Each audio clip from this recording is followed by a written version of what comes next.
Series presentation of the year 2024. I want to welcome you all to the event tonight. I want to recognize our Dean, Dr. McDowell, who is here with us, right there. And the last speaker in November, who is with us, and Brianne. And we have Michael, one of our alums, who is here with us as well. And Mrs. Zink is with us in support as well. So I welcome you all. And as I was chatting with our speaker tonight, one thing that came to my mind, I said, he looks so young for such a great wealth of experience that you can read on his website. His name is Eric Ollila. I'm going to introduce him with a short interview. Before we do that, let us bow our head for a short word of prayer. Father in heaven, thank you for this night, and thank you for this beautiful day. And we ask that you abide in us at this time and you guide this event tonight. May you glorify in everything we say and we do. I pray this in your name. Amen. Amen. So, Eric, it's what I was saying. Looking at you, you say you are too young to have such a wealth of experience. Well, I see you have a ministry, by the way. Yes. And you have just mentioned to me that it has been 22 years in ministry. 22, yes. Started in 2002. Well, 2001, and then really started January of 2002. Yeah. So you have a lot of experience in church management, church organizations, management. Yeah. And after that, you couple that with business experience. Can you tell us how you segue from church management to your business management? Thank you. First off, good evening, everybody. It's a pleasure to be here. I'm originally from Colorado, and my parents, they owned their own business. My dad and my grandfather, and then on my mother's side, my grandfather was a dryland wheat farmer from Colorado. So we have the entrepreneurial, pioneering spirit in my blood. Yeah. It's in your veins. Yes, yes. And one thing I studied my capsule class, for those who are in my class, I started by telling them, you think that vision matters in terms of managing a business. Quickly, I know you're going to develop that. Yes, yeah. Does vision matter? It's critical. Yes. Critical. Very important. So you are sharing with us tonight the importance of vision. And from a ministry perspective, we are created in the image of God. He is the creator. And one of the unique capacities that we have as humans is our ability to create, our ability to envision and create. And this is becoming more pronounced now that AI has become so predominant in our society.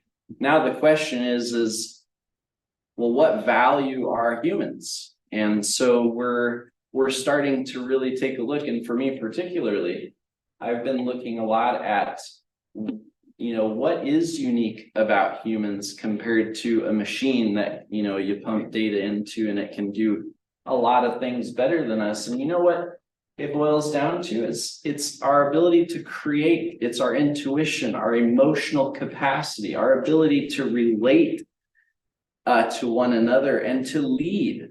AI can't do that. AI can't relate to you. It can't lead you. It can't inspire you. It can't motivate. It can't paint a picture like the human mind. So this is a very critical topic that I love. Very excited to get into. And you were going to share with us your experience. And I encourage each one of you to go on Eric's website. Eric, can you? Yeah, Ollila.com. EricOllila.com, EricOllila.com. And I also would like to encourage you to follow me on Instagram. My handle is Ollila, Elollila. Love to have you if you're on Instagram as well. So thank you, and without further ado, I'm going to just give you time to share more with us. Thank you for being with us tonight. We appreciate that, and we're going to sit down and with our ears open to listen to what you have to share with us. Thank you so Thank much. you. Thank you. And I just want to thank you again for inviting me to be here. I want to thank also Almira. And it is a pleasure to be here. It's a little bit intimidating for me.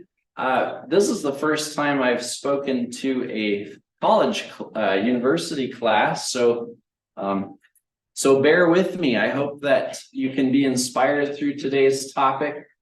A little bit about me. We've kind of delved in. I am from Colorado. My journey has been quite diverse. I did a count the other day of how many jobs I've held since high school, and it's over 52. 52 jobs. And I've served everything from a trash man to a chaplain to a pastor. I've been an executive, and now I'm a senior business consultant. And I do IT consulting. I do business leadership and management consulting for organizations. And so you may be wondering what qualifications or, why should I listen to this guy? And I would say that for me, one of the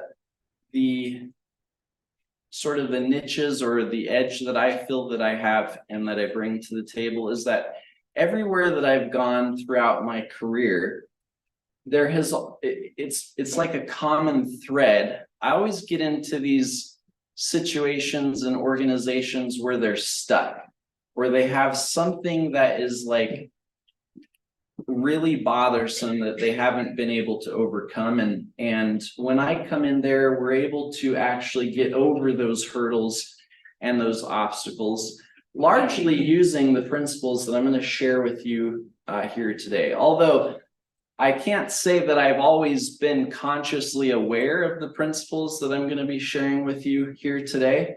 In fact, it has been since I've been in consulting that I've been starting to actually take more of a look at this and study this more in depth than I have ever before.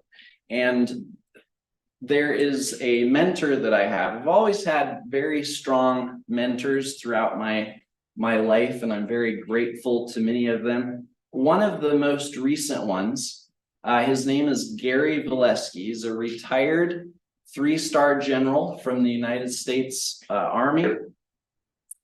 And if you ever would like to learn about him, you guys can go on National Geographic and you can watch the mini series called The Long Road Home. The Long Road Home. And he is one of the predominant characters in that series. And it's a depiction of an experience that he went through in Sadr City in Baghdad. And this gentleman has really opened up my understanding of transformational leadership. And I will be sharing with you a couple of the principles that he has used to train hundreds of thousands of troops in the United States military regarding transformational leadership. So I'm looking forward to sharing that with you. But I would say the other thing that I have a passion for is the Lord. I love God. I feel called to ministry. And I'm very excited to be here speaking to business students because I always, from a young age, wanted to be in business. And as I entered into life, some things changed and I ended up going into ministry. And when I entered the pastoral ministry, a strange thing happened to me. I lost my vision. And it was strange for me. I was like, Lord, now what? Like I'm here in ministry and now what? Like I've always wanted to be in business and you called me to pastoring and now I feel like just kind of lost. And it was through ministry that the reawakening happened for business, because I started getting on boards and committees and administration and leadership, and I planted part of 3 church plants. And it was through all of those experiences that I realized, oh, wow, like business is needed in ministry. And where I'm at today is I believe that my ministry is business. My calling is business. I'm an ordained pastor, and 2 years ago, I stepped down from denominational employment. And so many people said, oh, we're so sorry to hear that you left ministry. And I said, no. I am stepping deeper into my ministry. I believe business is ministry. Amen. So that's why I'm passionate here today, and I want to get into this with you. So without further ado, there's 3 objectives that I want to accomplish here today with you. The first is I would like to ignite vision in your heart. And I'm going to share with you some practical steps that you can do that. And the next thing that I want to accomplish is empowering action. We're going to talk about how vision is not just a picture. Vision is a call to action. And so I want to inspire you to act, have a vision and act on that vision. And finally, I want to give you practical steps on how we can do that. So I want to start off by asking you a simple question. Have you ever observed leaders, and have you ever wondered, what is it about those leaders that seem to be able to do the impossible, even though they have enormous resistance and challenges and obstacles thrown in their way, while at the same time, other leaders just can't seem to get the job done? Have you ever asked yourself that question? Well, I have. I've asked myself that question probably thousands of times. Like, what is it that makes a leader that is able to get things done versus those that, you know, they may have a clear vision, they may be able to talk great, but they just can't execute the job? What is that difference? Well, today I want to dive into what I believe is that fundamental difference. First, I want to talk to you about a story. In the heart here of Central Alberta, I want to share with you a story about Sarah Mitchell. Sarah Mitchell. She's a former student of Burman University. And Sarah, I believe, embodies the essence of transformative leadership. And in particularly, she embodies character, competence, commitment, and communication. I'll be talking about those a little bit. She found herself in charge of a manufacturing company here in Central Alberta. And when she took the helm, it had a lot of challenges that were happening in it. It had outdated machinery. It had an aging workforce, and they were not technologically advanced, so they were falling behind there. Not only were they, as well as they were getting older. There were also environmental concerns. So the practices that this business had been doing were not eco-friendly at all. And so it was a real disaster. And this business was going down. And so she had a goal. As she entered there, she wanted to not just save the jobs of the people, but she also wanted to actually revitalize the area. She recognized that this particular business had a major impact, not just on the employees, but on the surrounding community. And by it going down the tubes, she saw that, man, if I revitalize this company, I also can breathe some new life into our region as well. So she began to develop a vision. She began to paint a picture in her mind of what it was that she wanted to see that business do and accomplish. She was able to develop a strategic plan. Like, how are we going to actually reach this vision? And they applied problem solving, and they looked at ways that they could modernize the facility. And because there was an aging workforce and they weren't technologically advanced, if you're modernizing your business, you also have to work with your employees and modernize them. So she had to develop a way to train her employees. She also had to develop a way to show that they were valued, because many of the people, they started to feel like they weren't worth anything.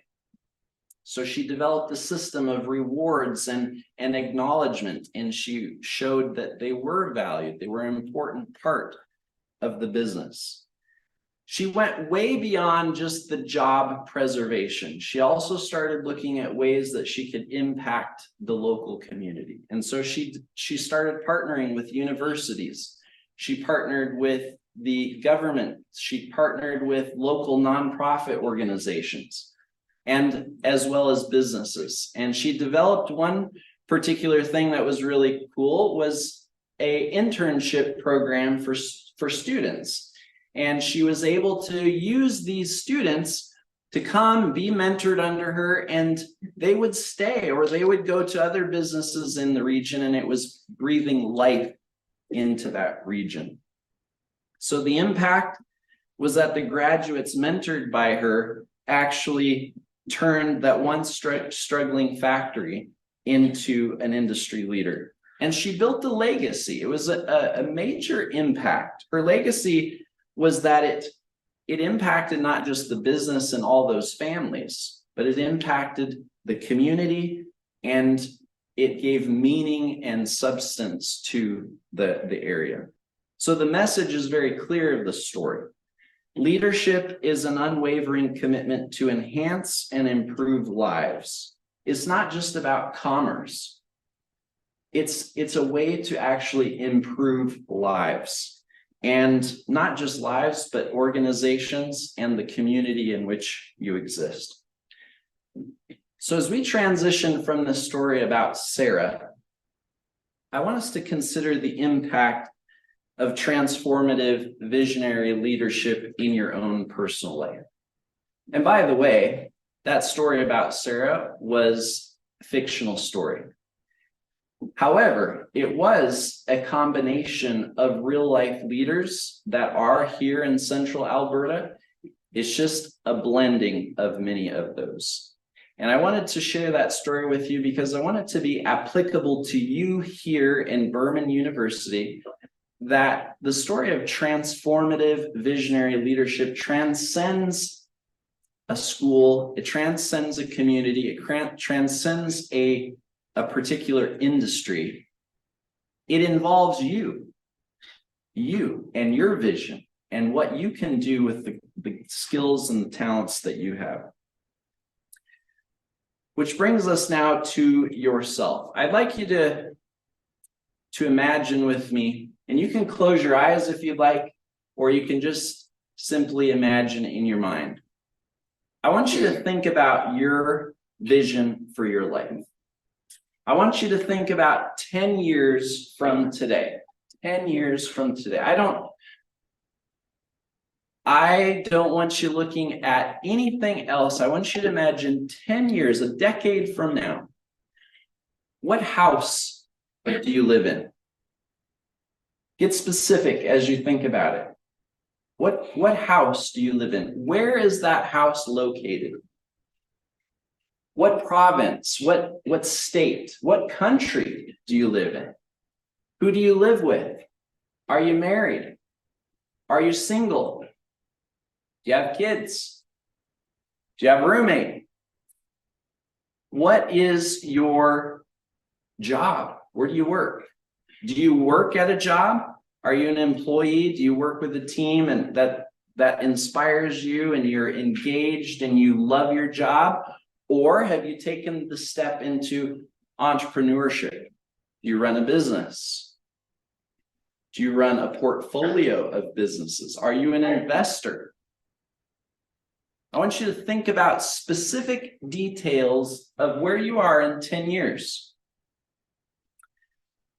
What is your daily routine? How many of you have daily routines? Okay, a few of you.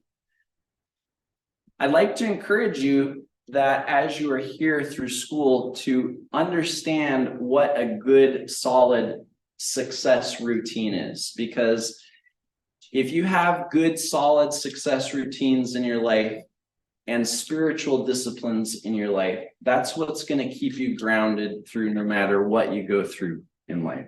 But I want you to think about it. What is your daily routine? What is your success, your spiritual practices? What are they specifically? Write them down as you think about those. What is your mindset and attitude like? What kind of a person are you? Are you engaged in the community? Are you very social and outgoing, or are you more secluded and solitary? I want you to think about those. Who are you friends with? Those of you who are business students, you know that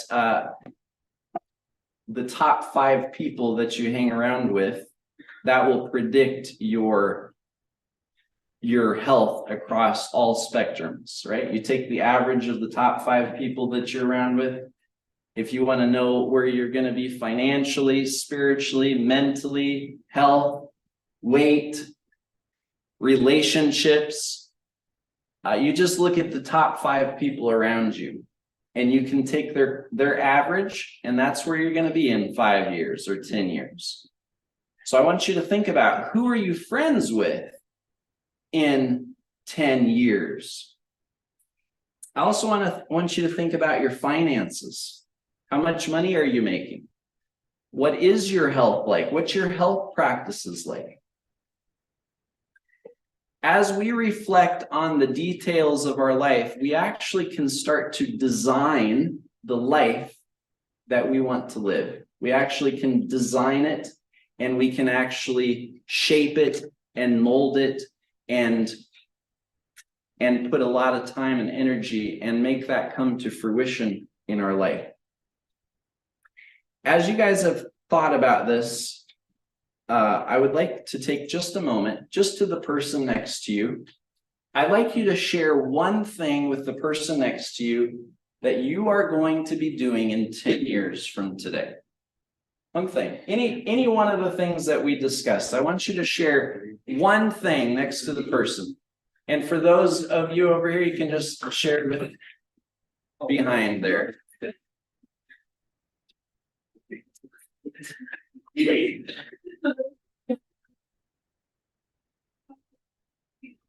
Well,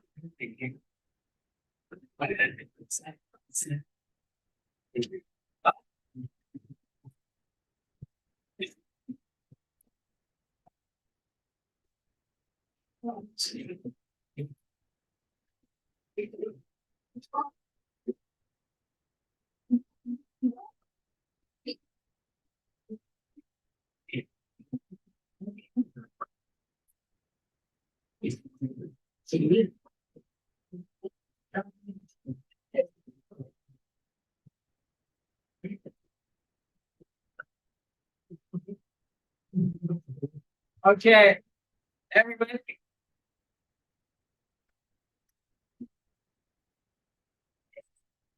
Right, let's have you take your seats again. I hope that as you shared where you were thinking in 10 years, I hope that some of the things that you shared and some of the things that you heard made you start thinking a little deeper about where you're going to be in 10 years. And may this be a start of the transformative visionary journey that you can take in your own personal way. So let's define transformative visionary leadership. I like us to imagine a big empty plot of land, big field, maybe like the field we have out back here. And imagine that you are looking at that field as a developer, and you are seeking to imagine a complete new community. You have to imagine where you're going to have the walk paths, where you're going to have the homes, the apartments. Are you going to have any commercial buildings?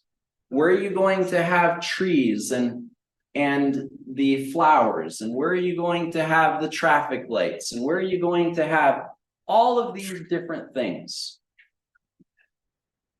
Land developers are a great example of people who are transformative visionary leaders. When you look out at a blank piece of field, and those individuals, they look out there and they can see in their mind's eye a complete development, sometimes long before they even own the land themselves. This is an example of the way we are for every field, no matter what it is that you may enter. Are you a musician? Are you a mathematician? Are you a scientist? Are you a doctor? Are you a nurse? Are you a mechanic or a plumber? It doesn't matter what field you're in. Whatever that field is, if it's not a big plot of dirt, maybe it's a plot of something else, healthcare, mental care. Maybe it's technology. I love technology. Whatever your field is, what is that field? What is your development? As you are standing on the precipice on the edge of that land, maybe you don't even know how you're going to get there.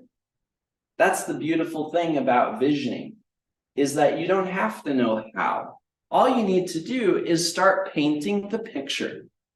All of the hows and all of those details are going to start to come and click together as you get clear on what it is that you actually want. How many of you guys have met people who are always talking they have great grand visions in life, but they never do any of them? Am I the only one that actually meets these people? Because it seems like I meet a lot of them. They're always talking about these great ideas, and it's like, okay, but where is it? Oh, I don't know. I can't do this, can't do that. Then they give you the list, the litany of excuses. There is a difference, and I want you guys to mark this down. There is a difference between a transformative visionary leader and a visionary leader. A visionary leader is a person that is good at coming up with vision. They can paint you a beautiful picture. Nothing might happen, but they sure can paint a beautiful picture. A transformative visionary leader is a leader who is able to paint that picture, but they see that picture as a call to action. So they see the picture painting and they say, how do I bring that about? How do I manifest that into physical reality? That is the difference between a transformational visionary leader and a visionary leader. I'd like to give you some definitions of leadership. I'm going to give you 4 definitions. All right, number 1, leadership. What is just plain old basic leadership? What is it? This is what it is. It's guiding, inspiring, and influencing toward a common goal. That's it. It's guiding, leading, influencing toward a common goal. It's helping people collectively accomplish a common goal. That's leadership. It can be good leadership, can be bad. It could be criminal. It could be moral. It could be ethical. It could be just plain mediocre. Doesn't matter. That's what it is, leadership. What is visionary leadership?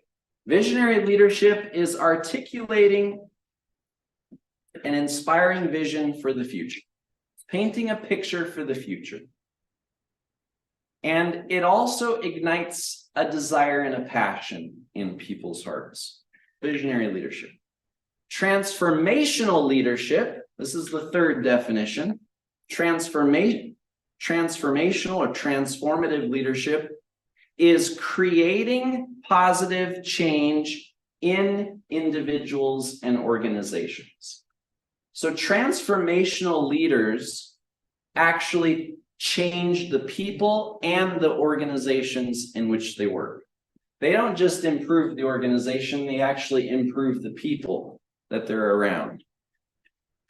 When you combine transformative visionary leadership, this is integrating vision and foresight and that ability to really paint a beautiful picture.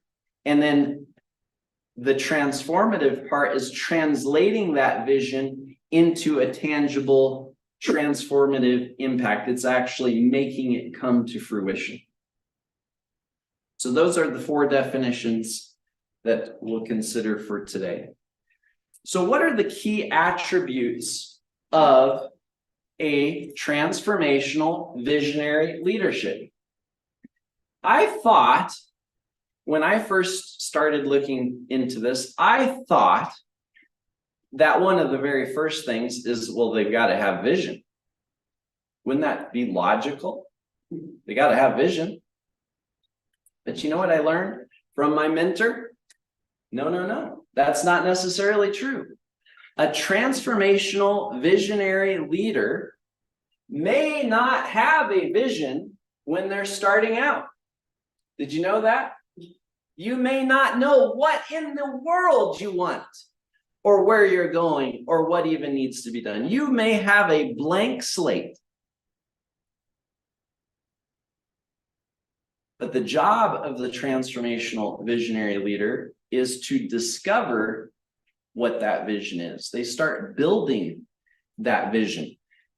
So the core key attributes, and this is what my mentor Gary Valesky calls the C4 of leadership. Can you tell he's a military guy? The C4 of leadership. And it is explosive. Number one is character. Character is the foundation of good leaders.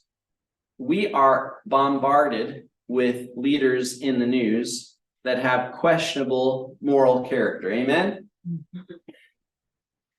Character is very important. Integrity, honesty, authenticity, those sorts of components of character are critical for good leadership. The second one is competence. Okay, you can have a good character, but you might be incompetent. And so you're not going to be a good leader, even though you are such a wonderful, ethical, moral person. You have to have competence. You have to actually have knowledge. You have to have skill. You actually have to be able to do the things that you need to do. So competence is the second key of transformational visionary leadership. The third one is commitment. How many of you have led a team or a group or a committee, or maybe even a student club? Anybody here? How many of you are running a business right now? All right, we got a couple there. Awesome. How many of you have been involved in church ministry, like leading a small group or something? Have you seen people that they're great spiritually? They're great, they have competence, you know that they have the skill, you know that they could do a great job, but they just don't have the commitment. They don't show up to the meetings. They're not prepared. They miss half the things that you plan together. They'll actually set plans with you and then not show up with them. It's commitment. So you got to have commitment. And then the fourth thing is communication.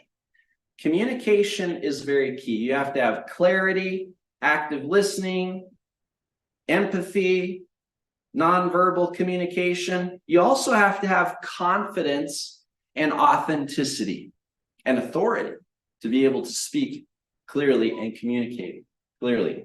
So the C4 of leadership: character, competence, commitment, and communication. Without those, you don't have a solid foundation of leadership. You can have people that have, 2 or 3 of them, but if they don't have all 4 of them, you're going to have a very rough time with them in a leadership role.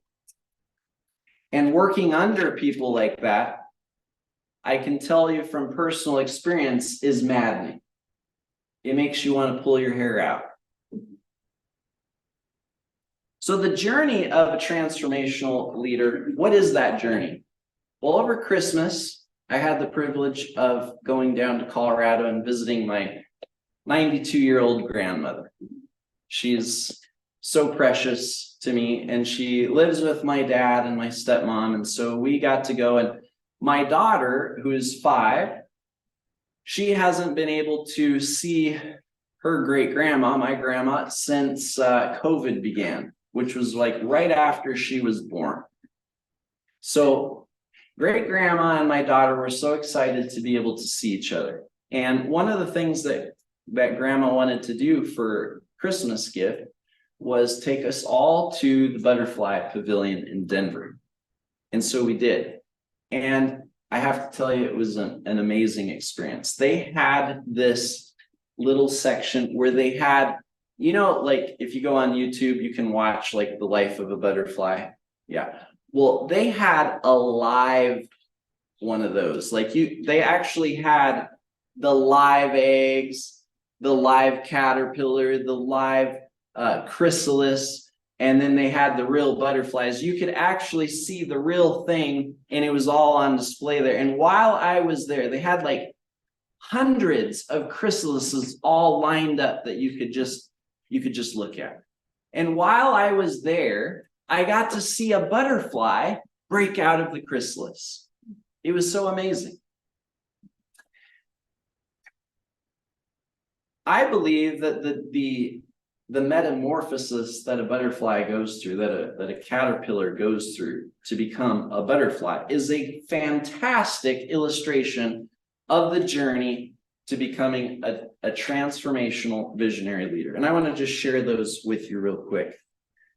It starts with the inception of vision. So the metaphor of a visionary leader, the journey begins with the egg, and that represents the inception of a visionary leader's path, the egg. It symbolizes the birth of a clear and compelling vision, much like the egg holds the potential for growth. It might just be an intuition that you have. It might just be a sense. You might not be able to describe much about it, but you have this sense about it. It's like an egg.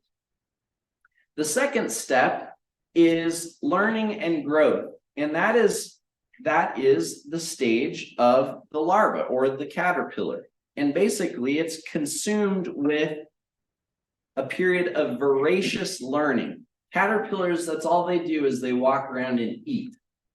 And that's the period, that's what a leader has to do when they are trying to birth a vision. They've got to be learning.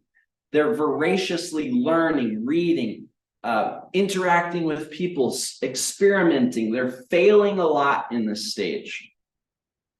But it's a period of growth. It's a period of learning. It's a period of bulking up, and you're clarifying that picture, that vision in your life. Then the third stage is the chrysalis or the pupa. And this time is a time where you come to the realization that you have never been the person that could achieve your goal or your vision. I'm going to repeat that again because it's so critically important. When you reach the chrysalis stage, you will come to a period in your life where you realize that you have never been the type of person who could achieve your goal. And when you come to that realization, most people break up in despair and just give up. They quit. They're, oh, well, I can't, I just can't do it.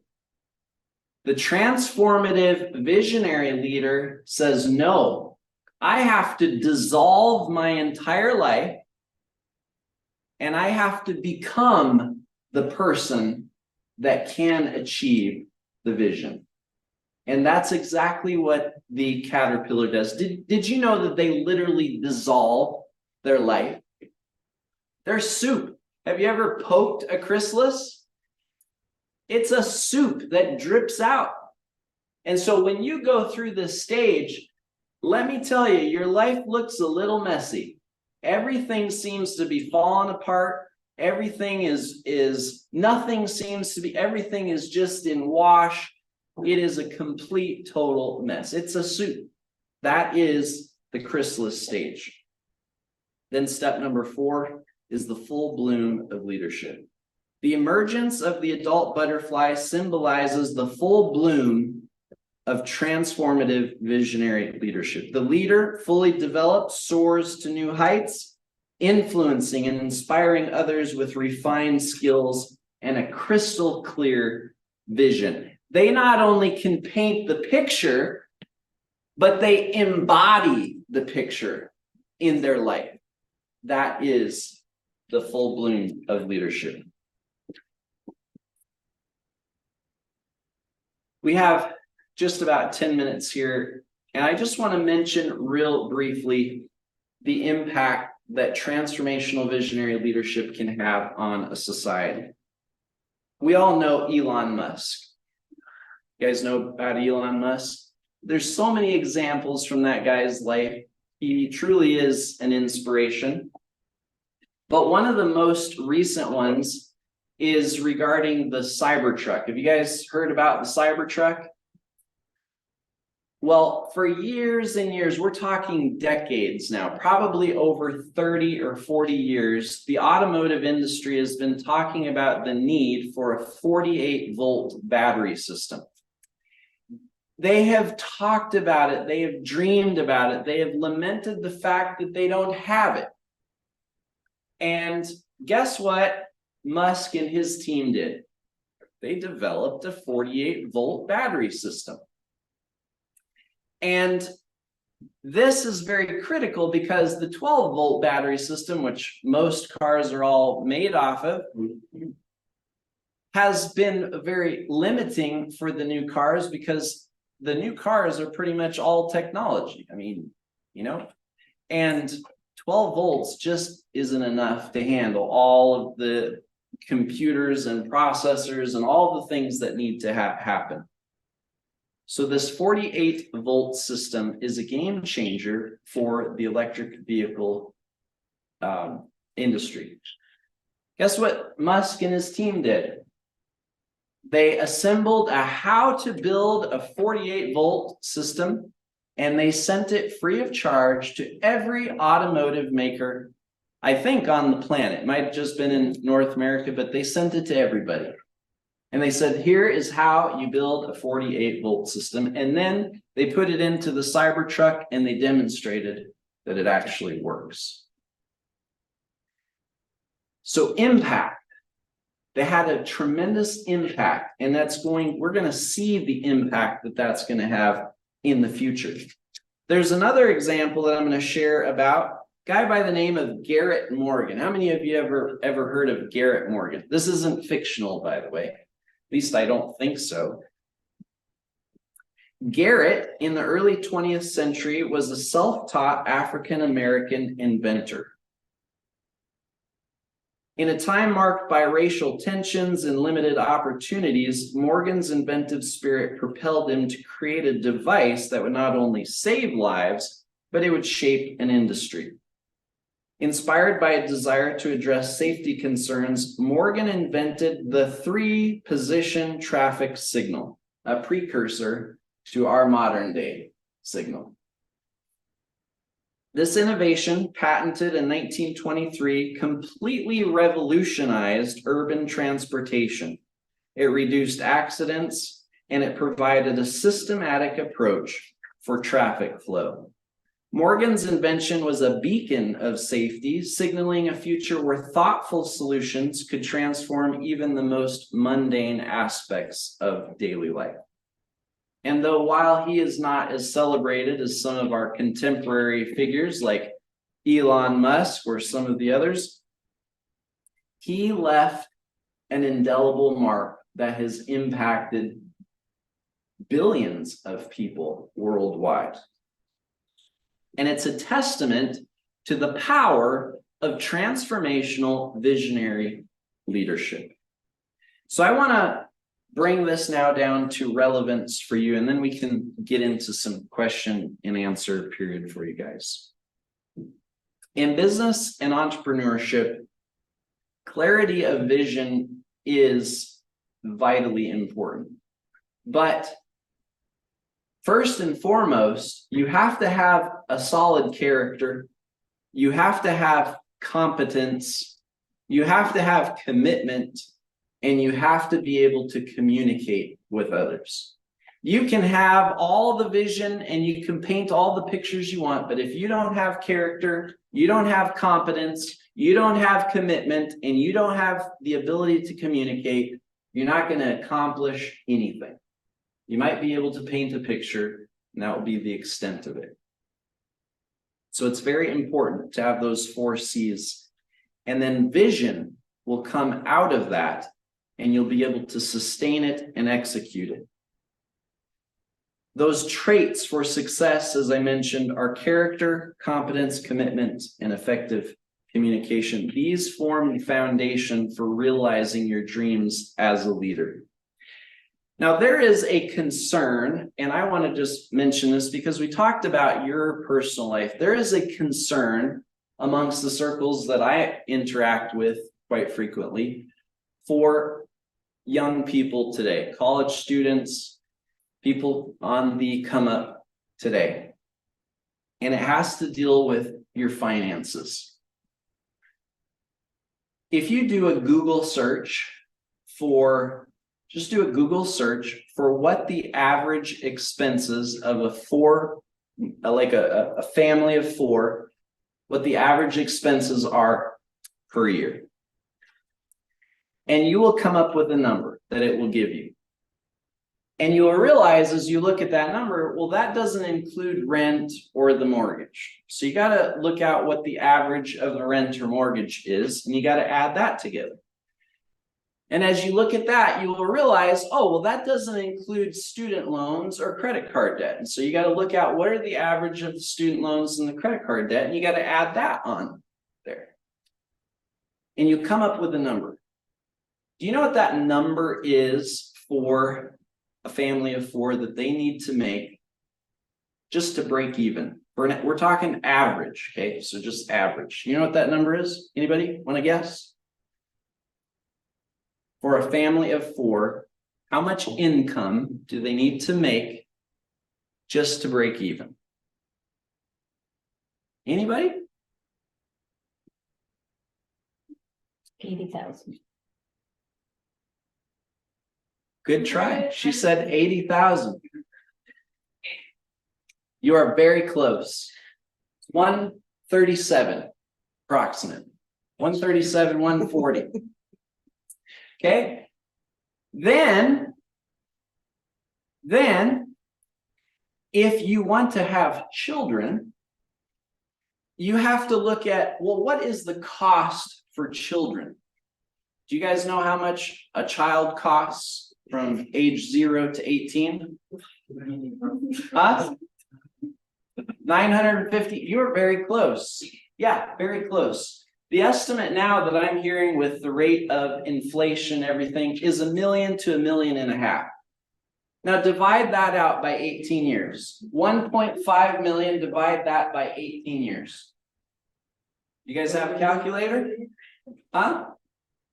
It's 83,333.33 per year per child.